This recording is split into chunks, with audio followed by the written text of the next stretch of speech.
Hi everybody, this is Miss Experience back with another video. I'm at work. Y'all know I'm always at work.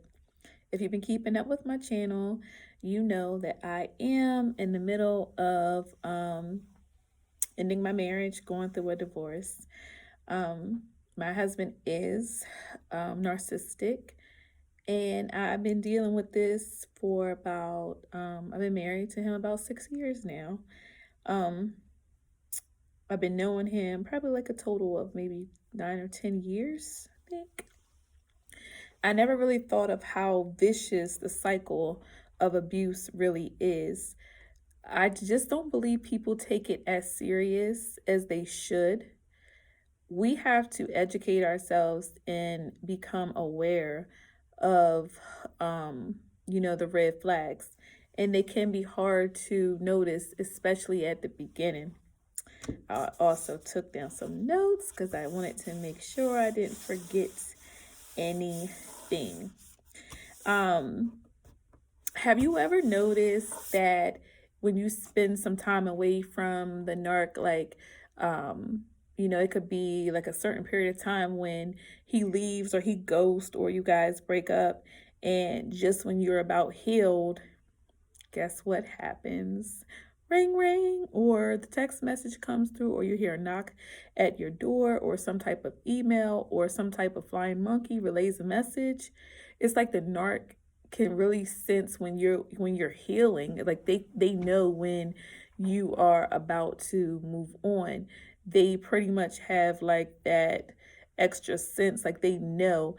And right when you're about to move on, they come in and they know exactly what to say to you, or they will try to, lower your boundaries and, lower your guard and basically get you to have sex with them or go out with them so they can wiggle their way back in and start the cycle all over again. The narcissist, they come back in when you're healed, but if you are familiar with the cycle, um, it's always going to be pretty much the same thing. The love bomb, the devalue, and then the discard, and then the cycle goes over and over and over again. Um, the narcs, if you haven't noticed, they are impulsive. Their actions are just ridiculous. No thought whatsoever. They just act off impulse. Their behavior is reckless. They don't care if it's going to hurt anybody around them as long as they are getting their needs satisfied. That's all they pretty much care about. Um, Careless. They don't care about themselves. So why in the world would they care about you, your kids, their kids, our kids? They don't care about anyone but themselves. I can even give you guys an example. Um, my soon to be ex narcissist lives with his grandma. Their house is old, and you guys know that older people's body temperatures are, they can get cold. So most of the time it's kind of warm. But I don't know about you, but if I'm really, really hot in a house because the electric somehow has, you know, uh, you know, blinked off or whatever, if I go stay in a hotel, I'm going to take my elderly grandmother with me because I'm not going to leave her in a home. To me, that would be neglect, that would be abuse. But again, they only care about themselves. He only cares about himself and him staying cool. Again, that goes with being selfish. Very, very selfish, only caring about themselves, putting their needs before others, willing to manipulate, willing to lie, willing to cheat or steal to get whatever it is that they need to satisfy themselves. Probably more than likely only for that moment, because they're only happy moment by moment and not even realizing that um, They suck people of their energy and resources to maintain happiness for a small amount of time. I don't believe that the narcissist is even capable of staying happy for long periods of time because they are so empty and miserable within. Everything that they do is about them. It seems to me the things that they do are calculated. So like, I don't know about y'all, but my soon to be ex, everything he does is like a snake. It's like a backstabbing snake. You know, I have put my trust in him so many times and he has stabbed me in the back. They are toxic. He is toxic. And I'm not going to lie, because when you stay with someone in a toxic relationship, you become toxic as well because you get so used of the trauma bond with the pushing and pulling technique and continuously chasing that high of, of when it felt good. Just like a fiend, I'm sure a person that is addicted to drugs, they're constantly chasing that high, but you never get a hit like that first hit. I've never been addicted to drugs, but I do work in mental health. You guys that follow me, you know that I do. So I can kind of see what the addicts, go through. Drugs are not the only thing that can cause people to get a high and be addicted. People can be addicted to food, sex, exercise, gambling, anything. Anything that is basically going to interfere with you living your normal daily life that consumes a lot of your time. Taking you away from other activities could possibly be an addiction, if it's unhealthy. They are so quick to pretend. Well, I can't speak for you guys, but mine. I don't like saying mine because he is not mine, but he is soon to be my ex-husband. So he is very toxic, and they always say they don't like drama, but they're the main ones that cause it. Like I was saying before, I'm sorry, I probably went somewhere else, but you also become toxic as well. It's hard not to be in a toxic relationship when you are with a narc because you're sitting there thinking to yourself, okay, if you're trying to figure out ways to make this work. So you figure, if I'm too nice, let me go ahead and curse him out, or start fights with him. So you also become toxic because you're trying to basically bend and stretch, and you're trying to figure out, how in the world can I make this work? What am I doing wrong? Am I not nice enough? Because if you're feeling like you're not nice enough, then all of a sudden you're going to drop your boundaries and you're going to start being overly nice and getting ran over in a way that's very toxic, because you're letting someone continue to bring you, drop your boundaries, basically making you vulnerable to pain, taking pain and accepting abuse. Or then you can say that, maybe I am too nice. Let me go ahead and try to start acting like him. And then you start doing the same thing that the narc is doing with the silent treatments, the abuse, whether it's verbal or physical, thinking that that's going to change them. And no, you're not changing them, but you are changing yourself for the bad, because you're trying to basically figure out, how can I self-medicate? How can I make this, how can I make this pain go away? So you're just bent and stretched and confused, and you haven't even realized that nothing you're doing is working because it's not you. It's pretty much them. I've played every role. I've been that verbally abusive woman. I've been that, not really physical, because I'm not really a person that puts my hands on, other people, but I have been physical, and guess what? Didn't work. I've tried being submissive. I've tried, not too submissive, but just to the point where I'm just like, okay, just trying to basically, get along to get along, if you know what I'm saying. Because I would never be submissive to a man that disrespects me and makes me feel less than, you know what I mean? I just can't do it. I feel like if you want to be the king, then you need to wear the crown. And in my situation, it's never been that. It's always been pretty much one-sided. I feel like I've always been pretty much drained of my energy. So yes, they always saying that they don't like drama, but they're the main ones that's causing the drama. They'll do anything. There's no boundary that they won't cross. They will sleep with your mama. They will sleep with your daddy, your brothers, your sisters, your cousins. Hell, they might even sleep with their stepkids. I don't know. I'm not talking about little children. I'm talking about, it could be a stepfather that's sleeping with his wife's daughter, grown daughter. I'm just saying, like, there's no boundary that they won't cross. They don't care. They don't care. They're all out for self-satisfaction. They only care about themselves, and they feel as though they are entitled to do whatever it is that they want to do, no matter how many people are hurt in the process. They will disappear on you. They will start petty arguments and disappear on you when you are questioning them and telling them the truth. Anybody that has been with a narc, it's the weirdest thing ever, because when you start speaking the truth, you will be punished. They don't like to hear the truth. They don't like to hear anything unless you are basically praising them for their false achievements, just trying to get them to basically be nice to you like they were at the beginning. They will disappear on you to go cheat. And then while you're texting and calling, trying to figure out what happened, they're ignoring your calls. You know why? Because they're with someone else. They don't need you anymore.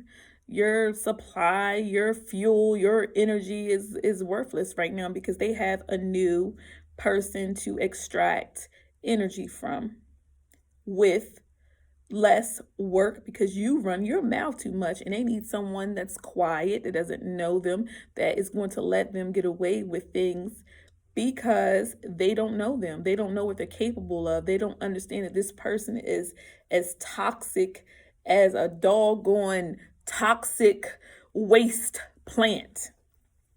The silent treatment and the ghosting, the gaslighting, the blame shifting, all of those things are a form of abuse.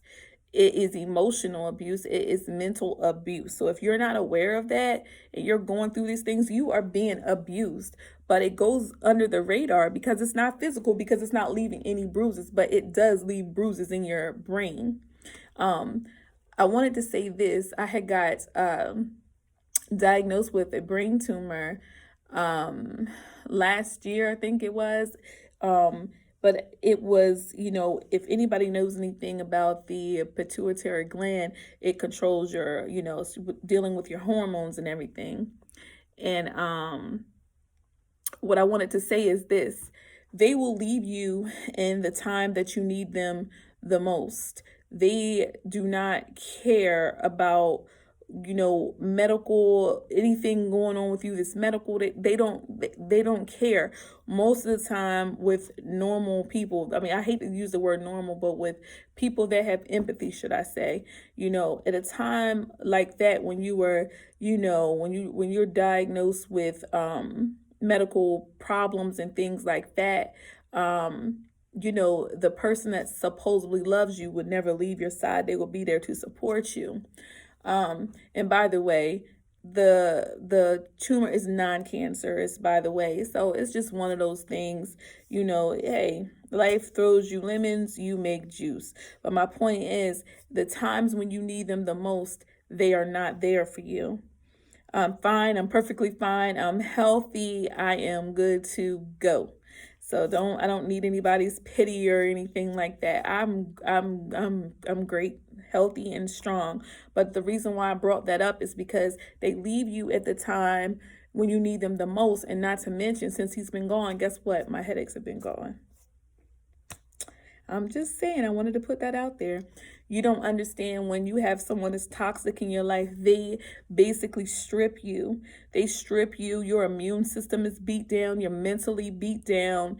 Um, yeah, they're just extracting everything from you. You don't even realize that you're becoming weak. Your body is breaking down. Your body is abused. Your fight or flight is jacked up. You're messed up. You don't realize it because you can't physically see, the things that's going on inside of your body. But if you could open your body up and probably look at your brain and see the chemicals that are being released, or getting your blood pressure checked and things like that, you don't even realize that these people are making you physically sick,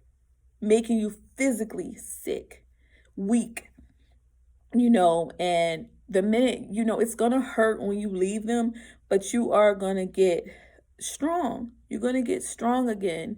Your health is going to start to increase. Trust me, I know.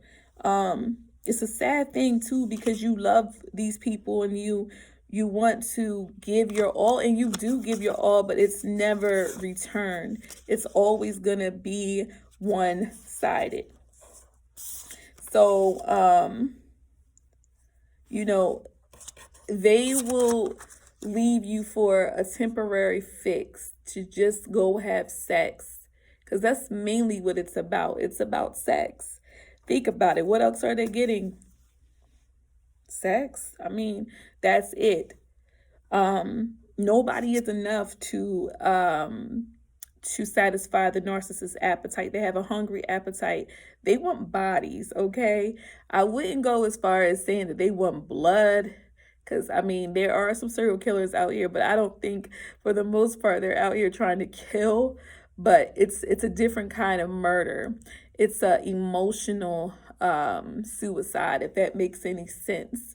They are emotionally draining you dry of all of your energy, your love, your affection, your money, your food, just anything that you have to offer. They're going to take it from you. They're going to take it all from you. Anything you give, they're pretty much going to they're going to take. They have a hungry appetite, and just one person is not going to, it's not enough. It's not enough to ever make them full.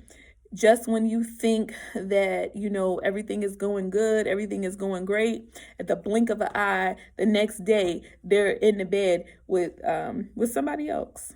Trust me, I know. I threw my husband, this was before he was my husband. This was one of my red signs. I mean, one of my red flags, by the way. I threw my husband at the time he was my boyfriend, a all white birthday party. Okay, like all white. Everybody was dressed in all white. I surprised him. All my family was there on both my mom's side, my dad's side. I even got his dad to come up from Florida to surprise him. DJ, 2 cakes. Oh my God, it was like amazing. Okay, it was amazing. Do you know what happened about a day or two later? He had literally got mad at me for telling him something, and it was like we was having like a heart to heart, and I said something to him, confessed something to him, and he went to another woman's house that night. Like it was like either a night or 2 nights after his all white party. So not even that was enough. Nothing will ever be enough. So all you ladies and fellas that's breaking your backs, breaking your necks, trying to go over and beyond, nothing is enough. Nothing. They're like children. They're like children. You know how you take your child to amusement park, and they have like, what should I say? I don't know if you guys, I live close to Ocean City, Maryland. They have Virginia Beach. They have, well, it could be Disney. It could be anywhere. And they have like the candy shops, or the dessert shops with all the special treats.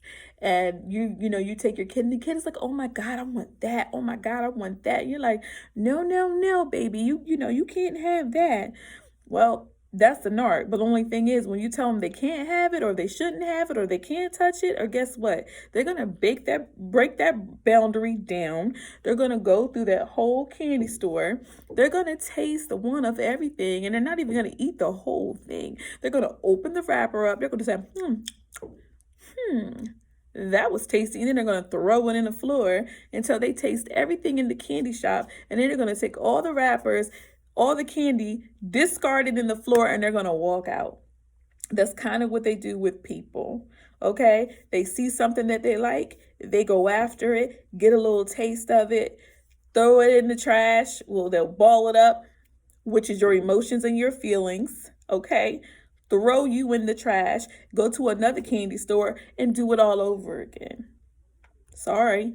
We're like candy. We're like cakes. We're like special treats to them. And after they get a sample of it, they're like, I'm tired of eating this same chocolate. I'm tired of eating this cake. This is getting old to me. You know what? Let me go to another store and see what they got over here. And it's going to be a path of destruction wherever they go. That's what they do. There's no boundaries. There's no mountain high enough. Okay, they'll do anything. They will do anything. You see, my ex-husband don't know that I know that he's creeping around with someone. I know who it is, but he doesn't know that I know, because guess what? I don't care that much to tell him. I know exactly who she is, and she knows who I am. And we've hugged each other before because we've worked together before, and he knows that. But guess what? That's not my business to get into his business, because guess what? I don't care that much. My point is this: there's no boundary. They will cross. They don't care. Okay? They don't care. And it's not my job to care either. I could easily contact her, contact him, but for what? But for what? Extract my energy again, put my energy into something that doesn't serve me. What am I benefiting? How am I benefiting from it? It's not gonna stop. You know, the divorce isn't gonna stop. If I could not get him to respect me and not cheat on me and not leave our family and our home when we were actually together, how can I stop him from doing things now and we are definitely apart? It doesn't work that way. I have better things to do with my energy. And for real, the only reason why I'm sharing it with you guys is because guess what? We're all in this together. And just when you think you're going through something, somebody else is going through the same exact thing that you're going through. You guys help me, and I am here to help you. We are in this together, okay? We're going to lock arms, and we're going to stand strong, and nobody is going to get left behind, okay? So I just wanted to kind of catch you guys up. I had something on my mind, and y'all already know when I got something on my mind, I'm going to speak, okay? So, but yeah, they have to have a taste of everything. They don't care, you know, they don't care if they have to steal it either. They don't care. They'll do anything. They will do anything. And just to think that these are the people that we, you know, took vows before God to say we would be with for the rest of our lives, and we meant it. Some of us meant it because we did not think that it would go like this, because we think that we can love the hell out of someone. We can't, okay? We can't. And a lot of the times you have to understand too, we enable these people. We enable these people because we are always there to save them. Sometimes you have to let people do what they do, and they have to fall the way they need to fall because they have to get their karma and their lessons just as well as we do. When we're going through these things with these narcissists, there's nobody here to pick us up. We have to hit rock bottom and build ourselves back up. But we're always there to rescue the narc.